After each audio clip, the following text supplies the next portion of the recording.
அன்பான நண்பர்களே வணக்கம். நாம் கேட்டுக்கொண்டிருப்பது வீரயுக நாயகன் வேல்பாரி.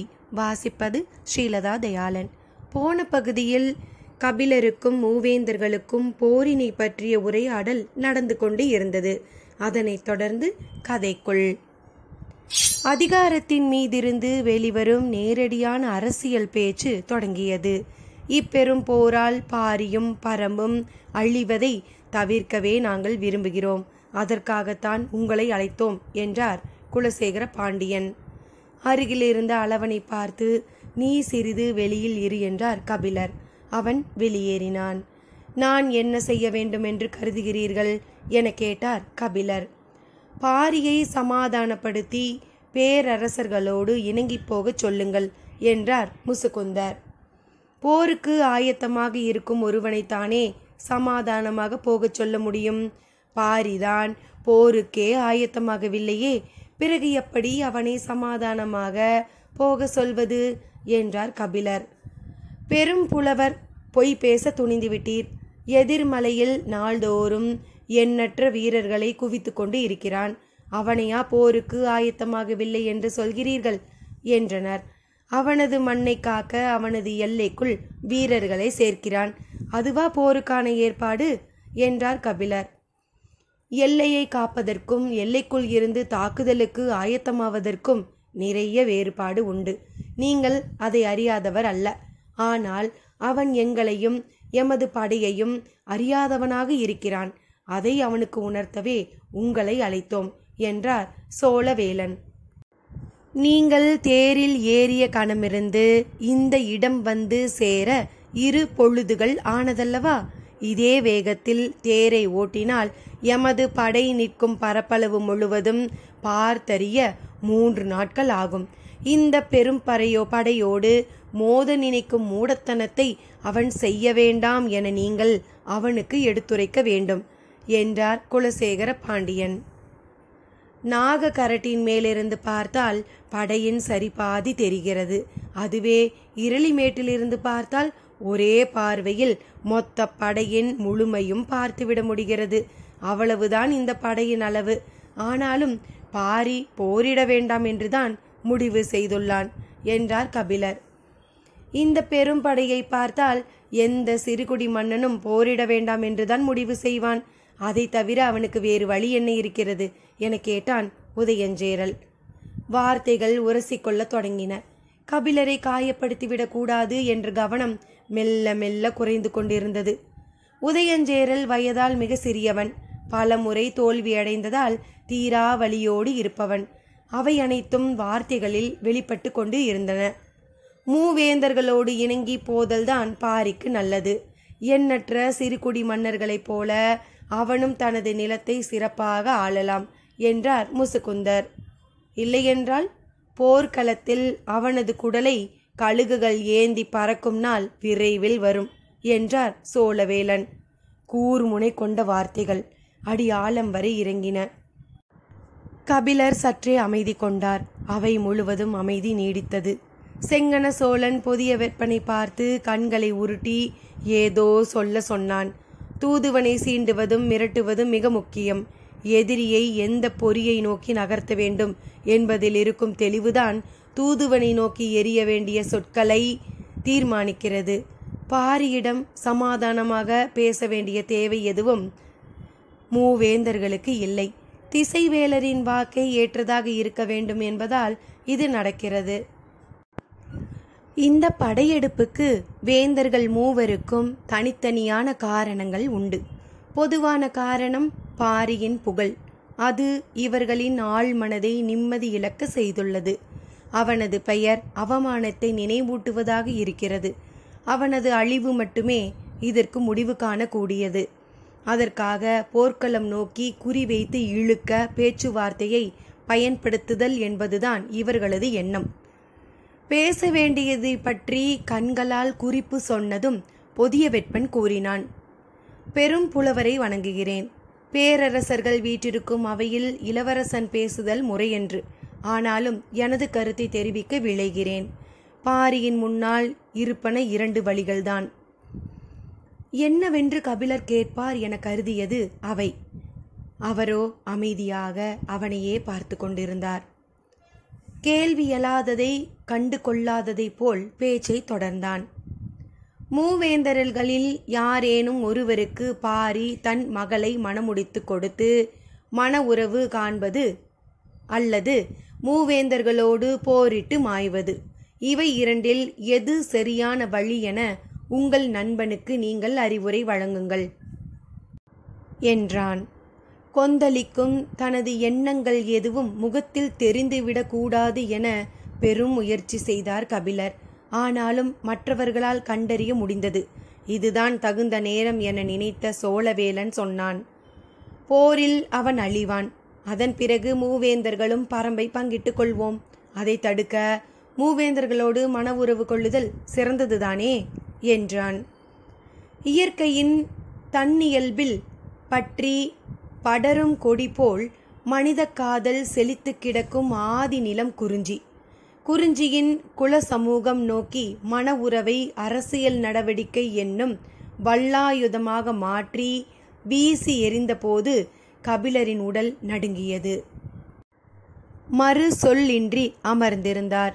அமைதி நீடித்தது.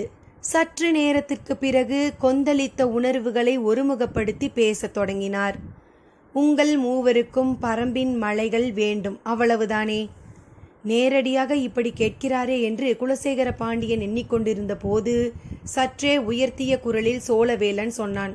ஆமாம், அதோ அந்த மேடையில் இருக்கும் 2 யாழ்களையும் இருவர் கையில் எடுத்துக்கொள்ளுங்கள். 2 பெண்களை அழைத்து கால் சலங்கையை கட்டிக்கொள்ள சொல்லுங்கள். அனைவரும் உடன் வாருங்கள். நான் பாடுகிறேன். பாட்டிசைத்து பரம்பேறிய குழுக்கள் கேட்பதை இல்லை என சொல்லும் வழக்கம் பாரியிடம் இல்லை. மொத்த பரம்பினையும் வழங்கிவிடுவான் என்றார். ஆணவத்தை அடியோடு வெட்டி சாய்ப்பதைப் போல சொற்களை வீசி எறிந்துவிட்டு மறுமொழி என்ன என்பதனை இருமாப்போடு பார்த்தார் கபிலர். கொதி நெருப்பை கொட்டியது போல் துடித்தெழுந்தான் சோழவேலன். நிலைமை வேறு விதமாக ஆகிவிடக் கூடாது என கருதிய குலசேகர பாண்டியன் சட்டென சொன்னார். நட்பால் நா பிளர்கிறது. உமது சொற்கள் பற்றி எரியும் பரம்பினை பாட அதிக நாள் இல்லை கபிலரே என்றார். இருக்கையை விட்டு எழுந்தார் கபிலர். நெருப்பில் எரிந்தாலும் மீண்டும் முளைக்கும் ஆற்றல் கொண்டது பணம் பலம் மட்டும்தான். பனையை குலசின்னமாக கொண்டவன் வேல்பாரி. நெருப்பாலும் அழிக்க முடியாத அவனை பாடுதல் என் தமிழுக்கு அழகு. சொல்லியபடி வணங்கி அவை நீங்கினார் கபிலர். அத்தியாயம் 82. வேனிற்கால பள்ளியறையிலிருந்து மீண்டும் குளிர்கால பள்ளியறைக்கு மாறியிருந்தால் பொற்சுவை. ஆனால் மாற்றங்கள் வேறு எதிலும் நிகழவில்லை.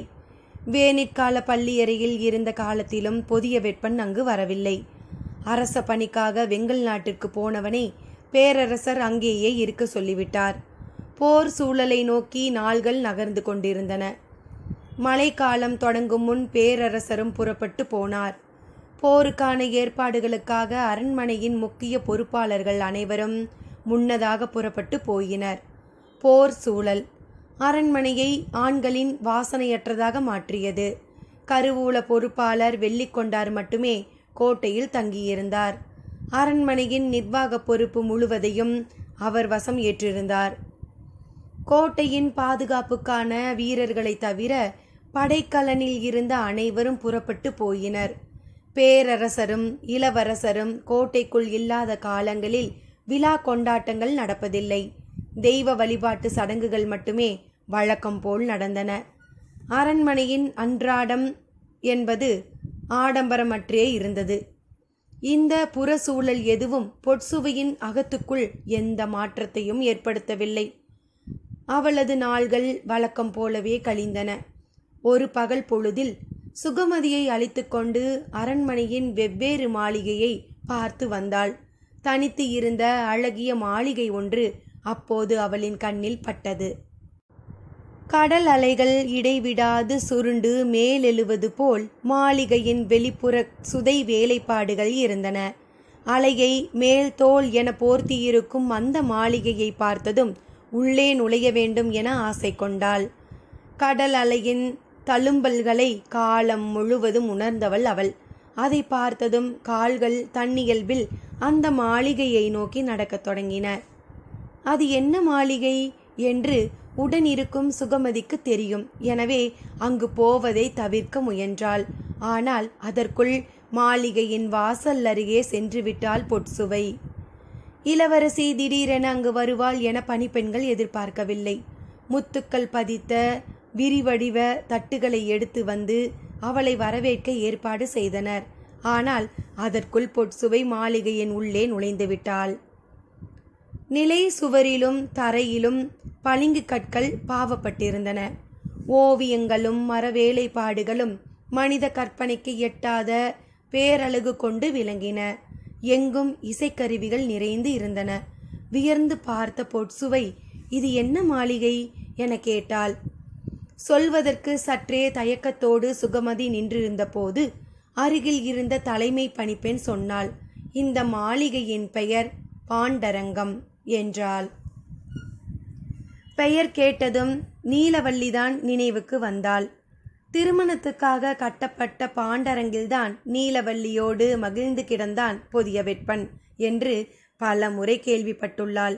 இந்த மாளிகையில்தான் தேவவாக்கு விலங்கின் வடக்கிருக்கும் ஆற்றல் கண்டறியப்பட்டது என்பதனையும் அறிவாள். மனதுக்குள் அந்த எண்ணங்கள் ஓடிக்கொண்டிருக்க கண்கள் கலைவேலைப்பாடுகளை கண்டு சுழன்று கொண்டிருந்தன. நிமிர்ந்து மேற்கூரையை பார்த்தாள். அங்கும் வானியல் காட்சிகள் வரையப்பட்டிருந்தன. காலத்தை வசப்படுத்தும் மனித முயற்சிகள் அவளுக்கு சிரிப்பையே வரவழைத்தன. பார்த்தபடியே இடதுபுறமாக திரும்பினாள். மேடை ஒன்றில் மகரையால் வைக்கப்பட்டிருந்தது. அதற்கு சற்று தள்ளி மாளிகையின் நடுவில் விளக்கு ஒன்று இருந்தது. அதன் கலை வேலைப்பாடுகள் கண்களை ஈர்த்தன. மகரையாளை நோக்கி செல்ல நினைத்தவள் விளக்கை நோக்கி சென்றாள். பணிப்பெண் அருகில் வந்து சொன்னாள், மிக சிறந்த கலை வேலைப்பாடுகளை கொண்ட விளக்கு இது. காமன் விளக்கு என்று இதை சொல்வார்கள் இளவரசி என்றாள். காதலுற்ற பெண் ஒருத்தி வலது கையை பக்கவாட்டில் சற்றே உயர்த்தி பிடித்திருந்தாள். அவளின் உள்ளங்கையில் அகல் இருக்கிறது. இடது கையை மார்போடு அணைத்தபடி வைத்திருந்தாள். அந்த கை ஒரு மலரை பிடித்து கொண்டிருக்கிறது. அவளின் பேரழகில் மயங்கிய காதலன் அவளின் முகம் பார்த்தபடி அணுக்கமாய் மயங்கி நிற்கிறான். அந்த சிலையை உற்று பார்த்தபடியே நின்றாள் பொற்சுவை. பணிப்பெண் சொன்னாள், இந்த விளக்கில் சுடரேற்றி பார்க்கும்போதுதான் இதன் முழு சிறப்பும் தெரிய வரும் இளவரசி. சரி என தலையசைத்தாள் பொற்சுவை. அரங்கின் பிற பகுதிகளிலிருந்தும் வரும் ஒளியை திரை சீலையை இறக்கி மறைத்தார்கள். பாண்டரங்கில் இருள் நிறைந்தது. பணிப்பெண்கள் காமன் விளக்கில் சுடரேற்றினார்கள். முன் திசை எங்கும் ஒளி பரவியது. அரங்கில் இருந்த கண்ணாடிகளும் முத்துக்களும் ஒளியை வாங்கி உமிழத் தொடங்கின. பணிப்பெண், இந்த விளக்கின் சிறப்பு உமிழும் ஒளியில் அல்ல, படரும் நிழல்தான் என்று பொற்சுவையை பார்த்து சொல்லியபடி விளக்கின் பின்புறத்தை நோக்கி கை நீட்டினாள். பொற்சுவையும் சுகமதியும் அந்த திசையை பார்த்தனர். ஆணும் பெண்ணுமாக இருவர் நிற்கும் சிலையின் நிழல் ஒன்றை உருவமாக படிந்திருந்தது. சுடர் அசையும் போதெல்லாம் நிழலும் அசைந்து கொடுத்தது. அசையும் நிழலுக்குள் புரளும் உருவங்களை கண்டு பணிப்பெண் வியர்ந்து சொல்லத் தொடங்கினாள். கையை உயர்த்தி அவளின் பேச்சை நிறுத்திய பொற்சுவை, திரை சீலையை உயர்த்துங்கள் என்றாள். சற்றே அதிர்ந்த பணிப்பெண்கள் திரை சீலைகளை விலக்கினர். பாண்டரங்கம் மீண்டும் ஒளிகொண்டது.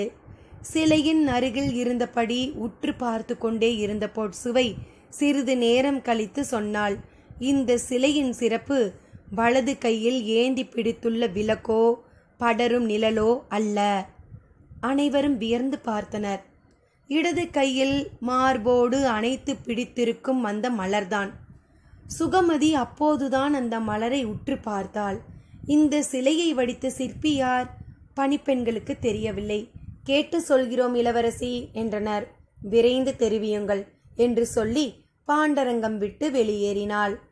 வரும் வழியில் சுகமதி கேட்டாள், அந்த மலரின் சிறப்பு என்ன இளவரசி என்றாள். அந்த காதலர்களின் முகங்களை பார்த்தாயா? உள்ளுக்குள் இருந்து பெருகும் பேரன்பால் மலர்ந்திருக்கின்றன. விளக்கில் சுடரை ஏற்றாத போதும் அந்த முகங்கள் மலர்ந்தே இருக்கின்றன. அப்படியென்றால் அந்த மகிழ்வுக்கு காரணம் விளக்கன்று, வேறேதோ காரணம் இருக்க வேண்டும் என தோன்றியது. அப்போதுதான் அந்த மலரை உற்று கவனித்தேன். அது தனித்துவமிக்கதொரு மலர்.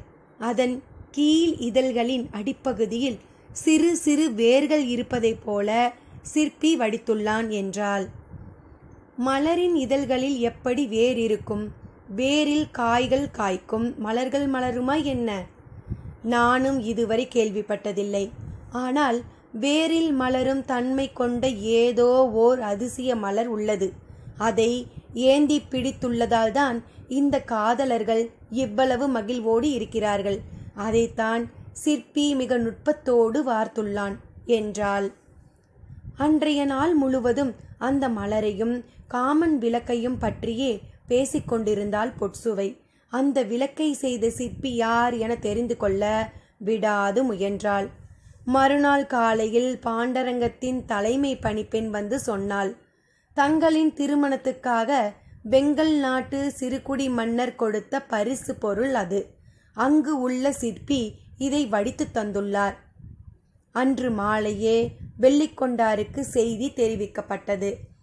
இளவரசி வெங்கல் நாட்டுக்கு செல்ல வேண்டும் என்று. போர்க்களத்துக்கு செல்ல இளவரசி ஏன் ஆசைப்படுகிறார் என்பது வெள்ளிக்கொண்டாருக்கு விளங்கவில்லை. இளவரசர் அரண்மனையை விட்டு அகன்று பல மாத காலம் ஆகிவிட்டது. அவரை காணும் விருப்பத்தில் இளவரசி புறப்படுகிறார் என்று உடனிருந்தவர்கள் அவருக்கு சொன்னார்கள். உரிய ஏற்பாடோடு இளவரசியை அனுப்பி வைப்பதை தவிர அவருக்கு வேறு வழி ஏதும் தெரியவில்லை. தகுந்த பாதுகாப்போடு இளவரசியை அழைத்து செல்லும் பொறுப்பு செவியனுக்கு வழங்கப்பட்டது.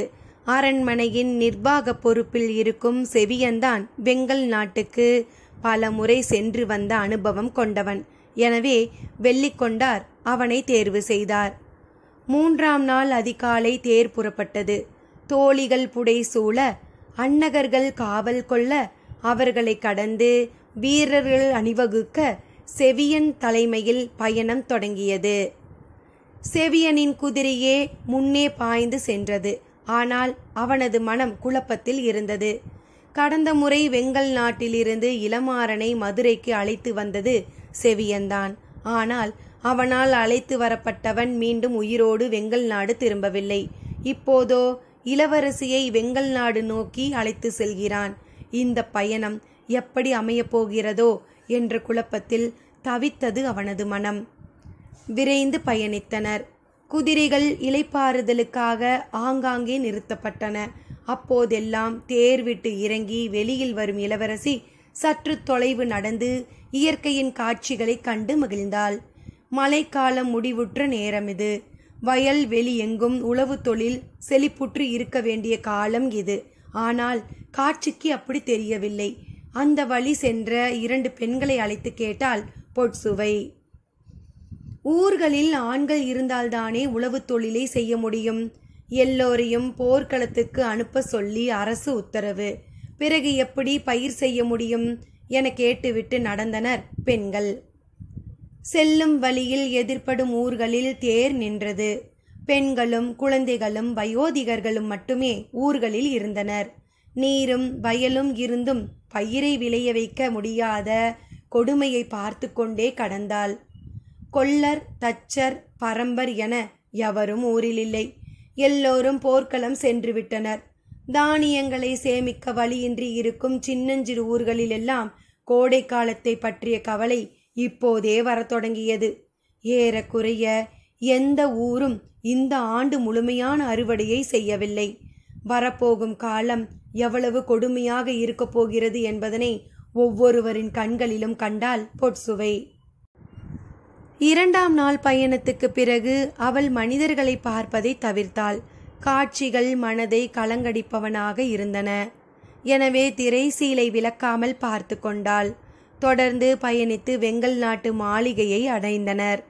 பாண்டிய நாட்டு இளவரசியின் திடீர் வரவு வெங்கல் நாட்டு அரண்மனையை திகைப்புற செய்தது. புதிதாக கட்டப்பட்ட மாளிகை ஒன்றில் அவள் தங்க வைக்கப்பட்டாள். போர்க்களம் பல காத தொலைவு தள்ளி இருக்கிறது. செவியன் அங்கு சென்று மயூர் கிளாரை காண முயன்றான். ஆனால் அதற்கு வாய்ப்பில்லை என தெரிந்தது. மயூர் கிழாருக்கு செய்தி அனுப்பப்பட்டது.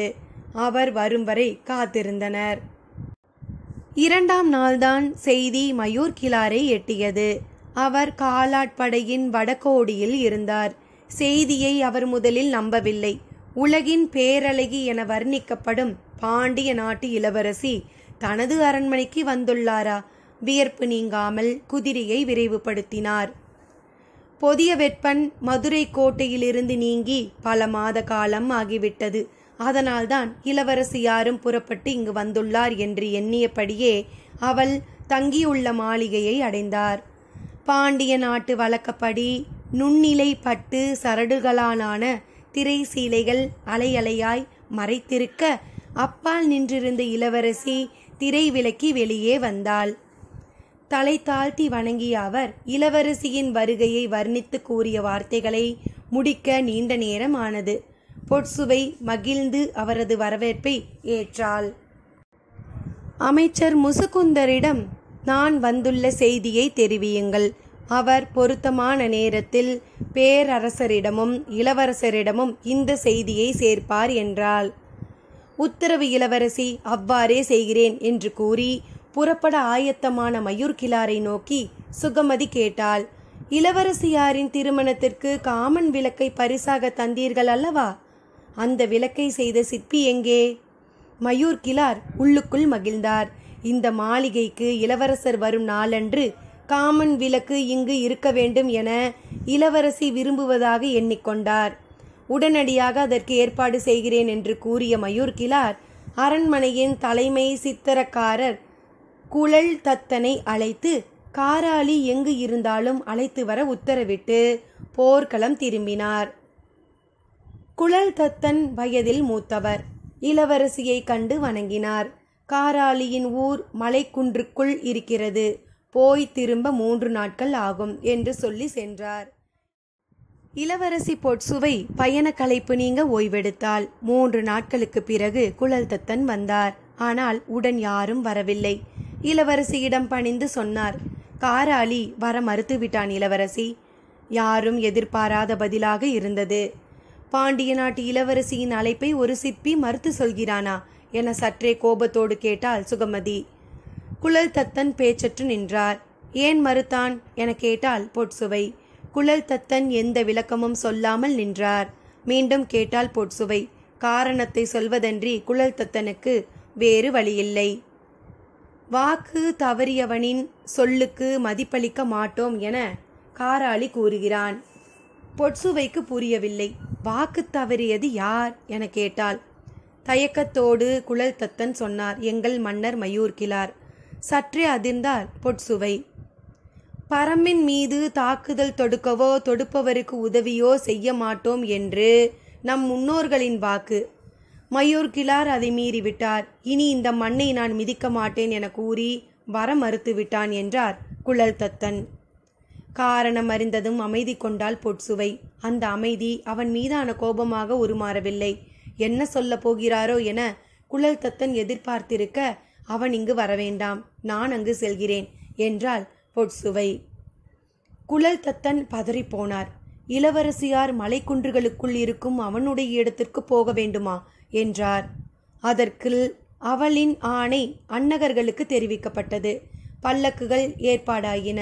நாளை காலை புறப்படலாம் என்று சொல்லிவிட்டு உள்ளே சென்றாள் பொற்சுவை. மயூர் கிழாரை கண்டு இதை தெரிவிக்க முடியவில்லை. அவர் மூவேந்தர்களின் படைக்குள் எங்கு இருக்கிறார் என்பதனை அறிவதே இயலாத செயலாக தோன்றியது. எனவே அழைத்து செல்வதை தவிர குழல் தத்தனுக்கு வேறு வழியில்லை. பல்லக்கை சுமந்தபடி காரமலையின் அடிவார குன்றுகளுக்குள் நுழைந்தனர் அன்னகர்கள். குழல் தத்தன் முன்னால் போய்க் கொண்டிருந்தார். காரமலையின் அடிவாரத்தில் உள்ளொடுங்கியிருக்கும் 6 ஊர்களும் வெங்கல் நாட்டுக்கு உட்பட்டவை. அதற்கு முன்னும் பின்னுமாக இருக்கும் ஊர்கள் பரம்புக்கு உட்பட்டவை. உடலெங்கும் வியர்த்து கொட்டியபடி இருந்தது. ஆனாலும் பரம்பு மக்கள் மீதிருந்த நம்பிக்கையில் அவர் துணிந்து அழைத்துச் சென்றார். எந்த ஓர் ஆபத்தும் அவர்களால் நேராது என்பது அவரின் எண்ணம். சரிவு பாறையில் வண்ண கலவையோடு ஓவியம் வரைந்து கொண்டிருந்தான் காராளி. அவன் இருக்கும் இடமறிந்து அங்கேயே அழைத்து சென்றார் குழல் தத்தன். மலையேற்ற பாதையில் கூட பல்லக்கை குலுங்காமல் தூக்கி வந்தனர் அன்னகர்கள். திரள் கொண்ட அவர்களின் தோள்களும் துடுப்பு போன்ற அகலமான பாதங்களும் அதற்கேற்ப பழக்கப்பட்டவை. சற்று தொலைவில் இருந்த காராளியிடம் போய் பேசினார் குழல் தத்தன். காராளி திரும்பி பார்த்தான். பல்லக்கை கீழிறக்கி கொண்டிருந்தார்கள். உள்ளே இருந்து பெண்ணொருத்தி இறங்கி அவனை நோக்கி வந்தாள். வருபவர்தான் பாண்டிய நாட்டு இளவரசி என்று சொல்லி அந்த இடம் விட்டு அகன்றார் குழல் தத்தன். சுகமதி பல்லக்கின் அருகேயே நின்று கொண்டாள். இளவரசியை மகிழ்ந்து வரவேற்க காராளி ஆயத்தமாக இல்லை. தலையை தாழ்த்தியபடி உயிரற்ற குரலில் வரவேற்பு சொல்லை கூறினான். தனது வரவை விரும்பாத ஒருவனின் முன் நிற்கிறோம் என்பதனை முதல் பார்வையிலேயே உணர்ந்தாள் பொற்சுவை. ஆனாலும் என்ன, அவனது கலை என்னை இங்கே வரவழைத்திருக்கிறது. வாக்கு மீறியவன் மன்னனே ஆனாலும் அவன் மாளிகைக்கு வரமாட்டேன் என்று சொல்லும் துணிவு பிடித்திருக்கிறது. அதனால் தான் வந்துள்ளேன் என மனதுக்குள் நினைத்தபடி சொன்னாள். நீ வடித்து தந்த காமன் விளக்கு மிக சிறப்பாக இருக்கிறது. 1.5 ஆண்டுகளுக்கு முன் செய்து தந்த விளக்கை பற்றிய நினைவு வந்தது. எல்லோரையும் போல அதன் சிறப்பை அறியாமலேயே சிறப்பித்து கூறும் இன்னொருவர் என நினைத்தபடி நன்றி என்றான் தலை நிமிராமல். அந்த சிலையின் அழகு சுடரில் ஒளியேற்றும் போது இணைந்து விழும் நிழலில் இருப்பதாக கூறினர். ஆனால் எனக்கு அவ்வாறு தோன்றவில்லை என்றாள். சற்றே வியர்ப்புற்றான் காராளி. தாழ்ந்திருந்த தலையை மெல்ல உயர்த்தி இளவரசியை பார்த்தான். உங்களுக்கு என்ன தோன்றியது என கேட்டான். அவள் இடது கையில் பிடித்திருக்கும் மலரில்தான் அந்த சிலையின் உயிர் இருப்பதாக நினைக்கிறேன். வியப்புற்று விரிந்தன கண்கள். காராளி சொற்களின்றி அவளின் முகம் பார்த்தபடியே நின்றான். நான் சொல்வது சரிதானா என கேட்டாள். சற்று இடைவெளிக்கு பிறகு, எப்படி கண்டறிந்தீர்கள்? நீ விளக்கில் வடித்துள்ள சிலைகள் அவ்வளவு உயிர்ப்போடு இருக்கின்றன. அவர்களின் முகங்களில் இருக்கும் மகிழ்வை வார்த்தைகளால் சொல்ல முடியாது. அதற்கு காரணம் இடது கையில் ஏந்தியிருக்கும் மலர்தான். அவள் அதை உயிரென காத்து வைத்திருக்கிறாள். ஆம், அதுதான் மலர்களிலேயே அதிசிறந்தது. காதலின் குறியீடான மலை மக்கள் போற்றுவது. பெருவியப்போடு பொற்சுவை கேட்டாள். என்ன மலர் அது? அதன் சிறப்பு என்ன? முகம் மலர்ந்த காராளி சொன்னான். நிலத்தில் பூக்கும் பூக்கள் எல்லாம் ஒரு முறைதான் மலர்கின்றன. பிறகு காய்ந்து உதிர்ந்து விடுகின்றன. ஆனால் நீர்ப்பூக்கள் அப்படியன்று. அவை மலர்கின்றன, பிறகு கூம்புகின்றன, மீண்டும் மலர்கின்றன. பூக்களின் அதிசய நீர்ப்பூக்கள் என்றுதான் பலரும் கருதுவர். ஆம், அதில் என்ன ஐயம் என்று கேட்டால் பொற்சுவை. நீர்ப்பூக்களைப் போல மலர்ந்து பிறகு கூம்பி மீண்டும் மலரும் பூ ஒன்று நிலத்திலும் இருக்கிறது. பெருவியப்போடு, நீ சொல்வது உண்மையா என கேட்டால் பொற்சுவை. ஆம் என்று சொன்ன காராளி, அதில் வியப்புக்குரிய செய்தி இதுவன்று. இதனினும் சிறப்பு ஒன்று உள்ளது என்றான். சொல்லி முடிக்கும் முன்னர் என்ன அது என்று கேட்டாள். காராளி சொன்னான். முளைக்கும் பயிர் நிலத்தை முண்டி மேலே வருவதைப் போல வேரிலிருந்து முளைக்கும் இந்த மலர் நிலத்தை முண்டி மேலே வந்து மண்ணோடு மலரும். இதன் வியப்புக்குரிய குணம் என்னவென்றால், மனிதர்கள் யாரேனும் அருகில் போனால் மலர்ந்த அதன் இதழ்களை மீண்டும் கூப்பி உள்ளே இழுத்து கொள்ளும். அதன் மேல் இதழ்களில் சிறு சிறு முட்கள் இருக்கும். பார்ப்பவர்கள் ஏதோ முள்காய் மண்ணுக்குள் கிடக்கிறது என நினைத்து கடந்து போய் விடுவார்கள் என்றான். பொற்சுவை அசையாமல் கேட்டுக்கொண்டிருந்தாள். காராளி பேச்சை நிறுத்தி அமைதியானான். அப்படியென்றால் மனிதர்கள் இதை பார்க்கவே முடியாதா என்றாள். முடியும். பேரன்பால் ஒன்று கலந்த காதலர்கள் மண்ணுள் புதைந்திருக்கும் இதன் அருகே உட்கார்ந்து ஈசல் புற்றை மெல்ல ஊதுவது போல மூச்சுக்காற்றால் ஊத வேண்டும். காதல் இணையர்களின் மூச்சுக்காற்று படப்பட கொஞ்சம் கொஞ்சமாக இந்த மலர் மலர்ந்து வெளிவரும் என்று சொல்வார்கள். பொற்சுவையின் உடல் நடுங்கி அடங்கியது. நீ சொல்வது உண்மையா? ஆம் என்றான் காராளி. இதன் ஆதிப்பெயர் நிலமொரண்டி. ஆனால் காதல் மலர் என்றால்தான் காட்டில் உள்ளவர்களுக்கு தெரியும். பொற்சுவை சொல்லின்றி நின்றாள். பாரியும் ஆதினியும் தங்களின் மூச்சுக்காற்றால் மலர வைத்த காதல் மலரை ஏந்தி நின்றார்கள் என்று என் ஆசான் ஒரு முறை கூறினார். அந்த காட்சியை நான் கற்பனையாக வரைந்திருந்தேன். மயூர் கிளார் புதுமையாக ஏதாவது பரிசு பொருள் செய்ய வேண்டும் என்று சொன்னபோது அந்த ஓவியத்தையே விளக்காக வடிவமைத்தேன். எல்லோரும் சிலை அமைக்கப்பட்ட கோணத்தால் நிழல் படர்வதைத்தான் கவனித்தார்களே தவிர கையில் ஏந்தியிருக்கும் காதல் மலரை யாரும் கவனிக்கவில்லை. நீங்கள் மட்டுமே அந்த அதிசய மலரை கண்டறிந்தீர்கள் என்றான். மூர்ச்சையாவதைப் போல் தாக்குண்டு நின்றாள் பொற்சுவை. நீ வடித்துள்ள சிற்பத்தில் இருப்பது பாரியும் ஆதினியுமா என்று கேட்டாள். அவர்களை நினைத்துத்தான் அந்த ஓவியத்தை வரைந்தேன். அந்த ஓவியம் கொண்டே சிற்பத்தை உருவாக்கினேன். அப்படியெனில் அதில் இருப்பது அவர்கள்தானே? மிரட்சியிலிருந்து மீள முடியவில்லை. பாண்டிய பேரரசின் பாண்டரங்கத்துக்குள் இத்தனை காலமாக இருப்பது பாரியின் சிலையா? கலங்கி நின்றாள் பொற்சுவை. மனங்களை வெல்ல தெரிந்தவன் ஒருபோதும் தோல்வியடைய மாட்டான். நாடுகளையும் காலங்களையும் கடந்து கலைகளால் அவன் வாழ்வான். இன்னும் எத்தனை 100 ஆண்டுகள் கழித்தும் மனமொன்றிய காதலர்கள் நிலம் ஒரண்டியை கண்டு மூச்சுக்காற்றை ஊதினால் பாரியும் ஆதினியுமே இதழ்களாய் விரிவார்கள் என்றான் காராளி. கலங்கிய கண்களோடு பேச்சின்றி நின்றாள் பொற்சுவை. அவளின் ஆழ் மனதிற்குள் மூச்சுக்காற்று ஊதப்பட்டு கொண்டிருந்தது. ஆனால் புதைந்து போன அவளது காதல் மலர் இதழ் விரிந்து மேலெழவில்லை. சற்றே அதிர்ச்சியாகி நின்றாள். காலம் கடந்துவிட்டது என தோன்றியது. மூச்சுக்காற்றின் ஓசை மட்டும் கேட்டபடி இருக்க அந்த இடம் விட்டு மெல்ல நகர்ந்தாள். எதுவும் சொல்லாமல் போகிறாரே என நினைத்த காராளி பொற்சுவையை பார்த்து கூறினான். நான் 6 ஊர்க்காரர்களும் வெங்கல் நாட்டை சேர்ந்தவர்கள்தான். ஆனால் வாக்கு தவறியவனுக்காக வில்லேந்த மாட்டோம் என்று உறுதி கொண்டுள்ளோம். எனவே போர்க்களம் புகப்போவதில்லை. தங்களுக்கு விருப்பமானதை சொல்லுங்கள் இளவரசி, செய்து தருகிறேன் என்றான். தள்ளிப்போன பொற்சுவை கண்களை துடைத்தபடி திரும்பினாள். முகம் மெல்ல மலர்ந்தது. காராளியை பார்த்து சொன்னாள், எனக்கு வேண்டியதை நீ தந்து விட்டாய். அவளது புருவங்கள் இசைவாய் வளைந்து கீழிறங்குவதும் இமையோரத்து மயிர்கால்கள் அதை எவ்வி பிடிக்க முயல்வதும் யாராலும் வரைய முடியாத ஓவியம் போல இருந்தது. அந்த அழகிய விழிகளை விட்டு காராளியின் கண்கள் அகலவில்லை. பேச்சின்றி நின்ற காராளியை பார்த்து என்ன என்றாள் பொற்சுவை. இந்த உலகில் வரைய முடியாத ஓவியங்கள் இருக்கும் வரை ஓவியன் வரைந்து கொண்டே இருப்பான் என்று சொல்லி மீண்டும் வண்ணக்கலவையை கையில் ஏந்தினான் காராளி. அத்தியாயம் 83.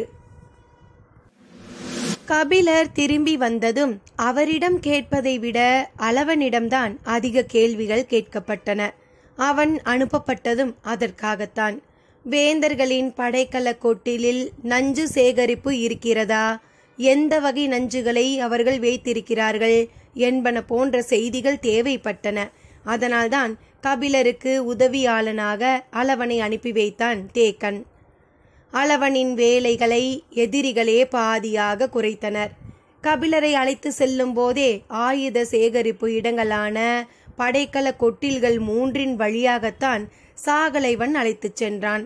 வேந்தர்களின் போர் ஆயுதங்கள் வைக்கப்பட்டிருக்கும் இடம் எவ்வளவு பெரியதாக இருக்கிறது என்பதனை காட்டும் உத்தியாக அவ்வாறு செய்தார்கள்.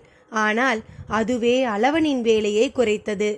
படைக்கல கொட்டில்கள் 3 எங்கெங்கு இருக்கின்றன என்பதனை முதலிலேயே பார்த்து கொண்டான். பிறகு பேச்சுவார்த்தை நடக்கும்போது நீ வெளியில் இரு என கபிலர் சொன்னதும் வெளியில் வந்து அளவன் 3 இடங்களையும் போய் பார்த்தான். அவன் பார்க்க நினைக்கும் இடங்களுக்கு வீரர்களை அழைத்துச் சென்றனர். வேந்தர்களின் கூடாரத்திற்குள்ளிருந்து வெளியேறி வந்து கேட்டதால் அரச உத்தரவு என நினைத்து தங்கு தடையின்றி அழைத்துச் சென்றனர். அளவன் சிறியவனாக இருந்ததால் அவனை ஐயம் கொள்ளவும் வழியின்றி போனது. அளவன் நீண்ட நேரம் சுற்றினான். நஞ்சின் வாடையை காற்றே நுகர்ந்தே கண்டறியும் உயிரினங்கள் உண்டு. நஞ்சின் குணமேறிய காற்று பட்டவுடன் வண்டுகள் குளறி ஒலிக்கும். அன்றிற்புள் மயக்கமெய்யும். காடை மயிர் சிலிர்க்கும். மயிலோ நிலை பிளர்ந்து துள்ளும். இவற்றைப் போல நஞ்சின் வாடையை நுகர்ந்தறியும் ஆற்றல் கொண்டவர்கள் நாககுடியினர்.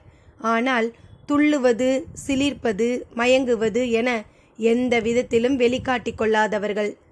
சிறுவன் எல்லா இடங்களையும் சுற்றி பார்த்து திரிகிறான் என உடனிருந்த காவல் வீரர்கள் நினைத்தனர். ஆனால் அவனோ காற்றில் கலந்திருக்கும் நஞ்சை நிதானமாக நுகர்ந்து ஆராய்ந்து கொண்டிருந்தான். போய் வந்ததும் முரியன் ஆசான் அவனை அழைத்து போய்விட்டார். 6ஆம் குகைக்குள் மருத்துவர்கள் புடைசூழ அளவன் அமர்த்தப்பட்டான்.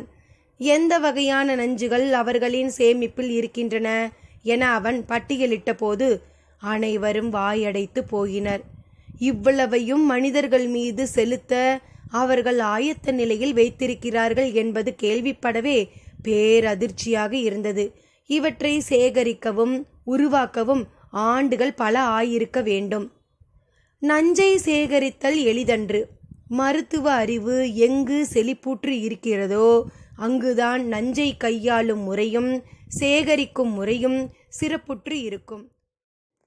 தாளை மலரின் மனம் கொண்ட நாகத்தின் நஞ்சும் புளியம்பூ மனம் கொண்ட விரியனின் நஞ்சும் மிக அதிக அளவில் இருந்தன சேரனின் படைக்கல கொட்டிலில். புகை நாற்றம் கொண்ட கந்தக நஞ்சு பாண்டியனின் கொட்டிலும், நுகர்ந்தவுடனே மார்பு எரிச்சலை உருவாக்கிய பற்பத்தாலான நஞ்சு சோழனின் கொட்டிலும் பாதுகாக்கப்பட்டிருப்பதை அளவன் விரிவாக சொன்னான். இந்த வகை நஞ்சுகளை எந்த ஆயுதங்களினூடேயும் பயன்படுத்த வாய்ப்புண்டு. இதனால் நமது வீரர்கள் தாக்குண்டால் களத்துக்குள்ளேயே செய்து கொள்ள வேண்டிய மருத்துவம் என்ன? களம் விட்டு வெளியில் கொண்டு வரும் வரை தாக்கப்பட்டவருக்கு உயிர் நிலைக்குமா? அதற்கு என்ன வழி? மருத்துவ சாலையை இவ்வளவு உயரத்தில் இரளிமேட்டிலே அமைத்துள்ளது எந்த வகையில் பயன்படும்? நாகக்கரட்டின் கீழே உடனடியாக மருத்துவத்திற்கு வகை செய்யும் ஏற்பாட்டை செய்ய வேண்டுமா என்று உரையாடல்கள் தொடர்ந்தது. அளவன் கண்டறிந்து சொன்ன செய்திக்கு பிறகு நஞ்சு முறியை சேகரிக்கும் பணிக்கு முன்னுரிமை கொடுக்கப்பட்டது. முன்னுரிமை கொடுக்கப்பட வேண்டிய பணி எது என்பது மயூர்கிழாருக்கு பெருங்குழப்பமாகவே இருந்தது. பாண்டிய பெருவேந்தனின் மனம் கோணாமல் நடப்பதுதான் அவருக்கு இருக்கும் முன்னுரிமை. ஆனால் என்று மூஞ்சல் நகர் அமைக்கப்பட்டு பாதுகாப்பு அரண் உருவாக்கப்பட்டதோ அன்றிலிருந்து இன்று வரை அவரால் மூஞ்சல் நகருக்குள் செல்ல முடியவில்லை.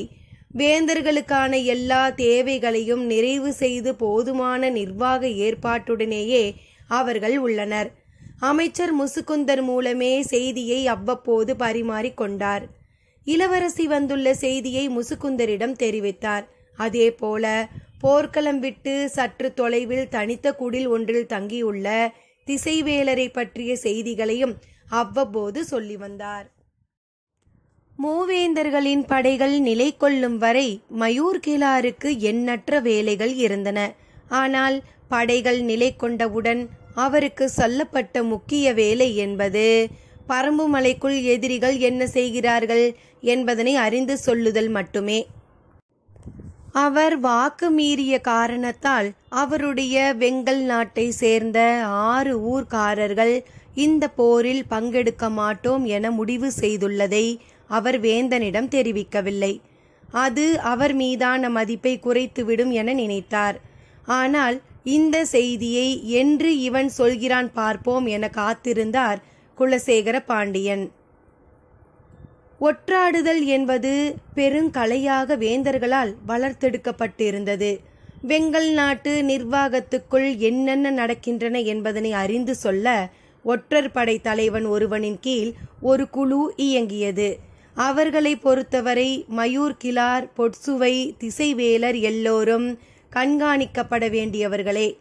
அவர்கள் அறிந்த செய்தியை ஒற்றர் படை தலைவனிடம் நாள்தோறும் கூறுகின்றனர். அவனோ தனக்கு மேலிருக்கும் பொறுப்பாளனிடம் கூறுகிறான். அவனைப் போல எத்தனை பேர் ஒற்றர் படையில் இருக்கிறார்கள் என்பதனை குலசேகர பாண்டியன் மட்டுமே அறிவார். குலசேகர பாண்டியன் அமைத்துள்ள ஒற்றர் படை இணையற்ற செயல்பாட்டு திறனை கொண்டிருந்தது. அதனால்தான் சேரனையும் சோழனையும் துணிந்து தனது போர் செயல்பாட்டுக்குள் இணைத்து கொண்டார். அவர்கள் இருவரின் படைகளும் பாசறைகளும் குலசேகர பாண்டியனின் செவிப்பறையால் கேட்கக்கூடிய இடங்களாகத்தான் இருந்தன. சேரனும் சோழனும் ஒற்றற்படை கொண்டிருந்தனர். ஆனால் பெரும் இயக்கம் ஒன்றின் ஒரு பகுதியாக இணைந்த பிறகு அந்த மொத்த இயக்கத்தை கண்காணிப்பது எளிய செயலன்று. ஆனாலும் அவர்களின் ஒற்றாடப் பணியும் தீவிரமாகத்தான் இருந்தது. அவர்கள் பணியின் இலக்காக இருந்தது பரம்பில் நடப்பது அறிந்து சொல்லும் செயலுக்கானதன்று. மாறாக எதிரியாலோ மற்ற இரு பேரரசுகளாலோ தங்களுக்கு ஏதும் தீங்கு நேரிடாமல் காக்கும் செயலுக்கானதாக இருந்தது. எனவே அவர்கள் தற்காப்பு ஆயுதமாக ஒற்றாடலை பயன்படுத்தினர். குலசேகர பாண்டியனோ தாக்கும் கருவியாக ஒற்றாடலை கூர்த்தீட்டி இருந்தான். போரில் ஆயுதங்கள் மட்டுமே கருவிகள் அல்ல. எந்த ஓர் ஆயுதத்தையும் விட அதிக பாதிப்பை ஏற்படுத்தும் வல்லமை கண்டறியப்படும் செய்திகளுக்கு உண்டு. எனவே வெங்கல் நாட்டுக்குள் பரம்பு குடிகள் சிலரையாவது அனுப்பி வைக்க வேண்டும். அவர்களின் செயல்பாடுகளை ஒற்றறிவது அவசியம் என்ற கருத்து முன்வைக்கப்பட்டது. தன்னையும் தனது வீரத்தையும் நம்பாதவனே ஒற்றனை நம்புகிறான் என்றான் பாரி. வாரிக்கையன் மறுத்தான். வீரமும் தந்திரமும் சம முக்கியத்துவம் கொண்டவை. போர்க்களத்தில் இரண்டிலும் திறன் மிக்கவர்களாக இருத்தல் வேண்டும். வீரத்தின் வழி மட்டுமே போரை நடத்துவோம். அறமற்ற வழியில் தந்திரம் என பெயர் சூட்டுவது கோழைகளின் செயல் என்று சொன்ன பாரி சற்றும் இடைவெளியின்றி தொடர்ந்தான். நாம் விரும்பாத ஒரு வழிமுறையில் போரை நடத்தப் போவதில்லை. எதிரிகளின் அறமற்ற செயலை பற்றி நாம் ஏன் கவலைப்பட வேண்டும்? இப்போது கபிலர் குறுக்கிட்டார். போர் என்று வந்துவிட்டால் அதற்கு வெற்றி மட்டுமே நோக்கமாக இருக்க முடியும். அந்த வெற்றியை அடைய நிகழ்த்தப்படும் கொலையில் அறமும் அடக்கம். எனவே போரில் அறம் நெடுநேரம் உயிர் வாழாது. நாம் விரும்பாவிட்டாலும் இதுதான் உண்மை. அறத்தின் கொலைக்கு நாம் காரணமாக இருக்கக்கூடாது. அது மட்டுமன்று, அந்த கொலைக்கு கைமாறு செய்யும் சீற்றத்தை நாம் இழந்துவிடக்கூடாது. பாரியின் சொல்லுக்கு பிறகு அங்கு எந்த கருத்தும் மிஞ்சவில்லை. இரவு நீண்ட உரையாடல் முடிந்து தூங்குகையில் பொழுது நள்ளிரவை தாண்டியிருந்தது. மறுநாள் மிகவும் காலம் தாழ்த்தியே பாரி எழுந்தான். அவன் எழுந்தபோது எதிரில் நின்றிருந்தான் நீலன். அவனை கண்டதும் தான் பாரியின் நினைவுக்கு வந்தது. இன்று மயிலாவுக்கான நிறைசூழ் விழா, வள்ளிக்கூத்து நடக்கும் நாள். பெண் முதன்முறையாக கருவுறும்போது 9ஆம் மாதம் அவளை அவளது இல்லத்திலிருந்து அழைத்து போய் சந்தன வேங்கை மரத்தின் அடிவாரத்தில் இரவெல்லாம் வள்ளிக்கூத்து நடத்துவர். பெண்கள் மட்டுமே கலந்து கொள்ளும் பெரும் கூத்து இது. கூத்து முடிந்ததும் மூத்த மருத்துவச்சியின் குடிலுக்கு அழைத்து செல்வர். குழந்தை பிறக்கும் வரை அவள் அங்குதான் இருப்பாள். பெண்களின் முதல் மகப்பேறுக்காக நடக்கும் பெருவிழா இது. வள்ளிக்கூத்தில் ஆண்களுக்கு அனுமதி இல்லை. எனவே இன்று வரை அந்த கூத்து எப்படி நடக்கிறது என்று எந்த ஆணுக்கும் தெரியாது. ஆனால் அதை தெரிந்து கொள்ள வேண்டும் என்ற ஆசை யாரையும் விடுவதில்லை.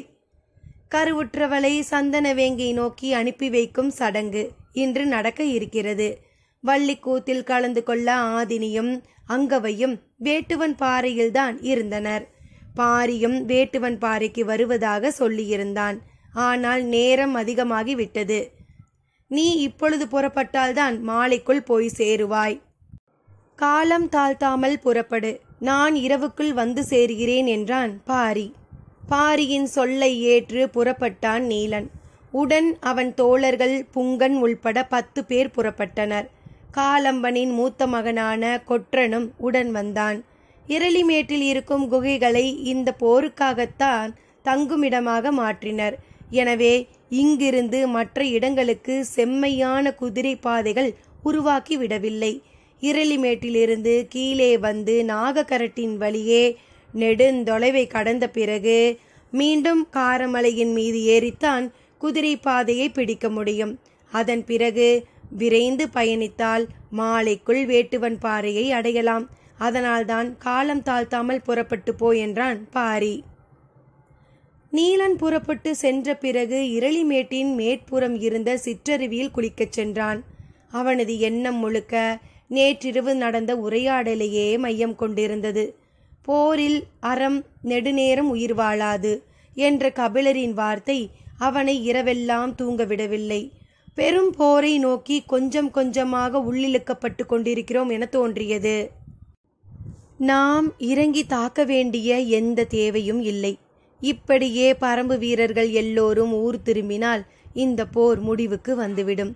எதிரிகள் இப்போது இருக்கும் இடத்தை விட்டு பரம்புக்குள் ஒருபோதும் நுழைய மாட்டார்கள். அப்படியே நுழைந்தாலும் அவர்களை அழிக்க நீண்ட பொழுதாகாது. அதை அவர்கள் நன்கு உணர்ந்துள்ளார்கள். அதனால்தான் கண்ணுக்கு முன்னால் பெரும் படையை நிறுத்தி கொஞ்சம் கொஞ்சமாக உருவேற்றுகிறார்கள்.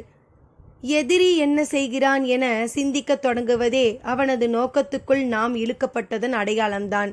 தேக்கன் அளவனை அனுப்பியிருக்க கூடாது, அவசரப்பட்டு விட்டான். சேகரிக்கப்பட்டுள்ள கொடும் நஞ்சை பற்றிய செய்தி வீரர்களை மேலும் உருக்கேற்றிவிடும்.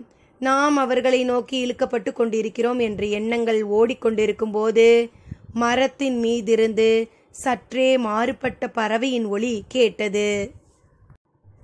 என்ன பறவை அது? போரின் திட்டங்கள் என்னவாக இருக்கப் போகிறது? தெரிந்து கொள்வோம் சிறு இடைவெளியில். நன்றி நண்பர்களே.